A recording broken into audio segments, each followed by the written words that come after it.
विभिन्न जिला को आम ट्यूबवेल पठे सारीचु अर्थ पठे सारीचु एवं काम भी आरंभ हो गलानी। ओडिशा सरकार लोकों को अवगत करने चाहती जे पानी पाई कौन सी लोक कष्ट न पाऊ से दृष्टि विभाग तार कार्यक्रम आरंभ करिछि।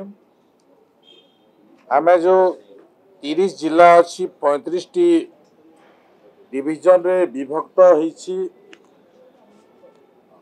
RWSS विभाग ए विभाग तरफ निर्देशनामा जो जाइछि से निर्देशनामा अनुसार विभिन्न जिला को आम ट्यूबवेल पठे सारीचु अर्थ पठे सारीचु एवं काम भी आरंभ हो गलानी। आपण माने आम राज्य रे टोटाल ट्यूबवेल संख्या हम 5,18,267 ट्यूबवेल 5,18,267 ट्यूबवेल आमे ए वर्ष आमे 20,904 टी ट्यूबवेल वर्तमान सुधा सेंक्शन करिचु एवं आहुरी पाखापुखी हजारे पाखापुखी तालिका हेबो बोली हस्तगत हेबो बोली मोर अनुमानिक अछि। तो आमे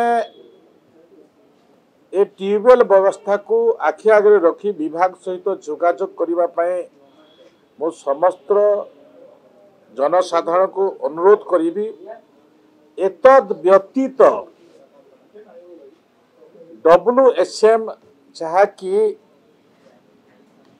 ड्रिंकिंग वाटर जो व्यवस्था अच्छी जिला स्तर रे ए जिला स्तर रे भी व्यवस्था अच्छी सेठू भी से माने ट्यूबवेल करि परिबे। विगत दिनर जो व्यवस्था थला से व्यवस्था WSM माध्यम रे होउथला किंतु चलित वर्ष ए सरकार 20,904 टी ट्यूबवेल सेंक्शन करिसंती। आमे 21 रु 22,000 ट्यूबवेल ए वर्ष करिबु। ए होउची गोटे चुकांतकारी पदक्षेप जहाँ मु उल्लेख करुथली 5,18,267 ट्यूबवेल आमर सरकार जेते बेलु आरंभ हला स्वाधीनता समय रु सेतिक ट्यूबवेल हेतला। आछि ए वर्ष एतिक ट्यूबवेल होइछि।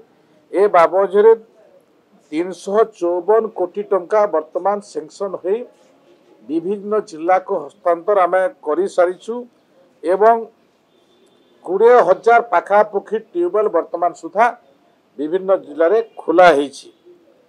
तो जल संकट जो व्यवस्था को नहीं आमे निश्चित भाव में ए प्रति ध्यान देवार आवश्यक अछि। किमिति आमे पानी पाई परिबा सरकार को प्रयास रे आमे पछरे नाहु किंतु लोकंकर दृष्टि प्रतिनिधि मानक दृष्टि आमे से गरीब लोकंक पाखक जो माने पानी पाउ नाहंती से पाखक आमे पानी पहुंचीबार आवश्यकता मु मने करी से अनुरोध करूची से माने ए प्रकार व्यवस्था रे शामिल होंतु।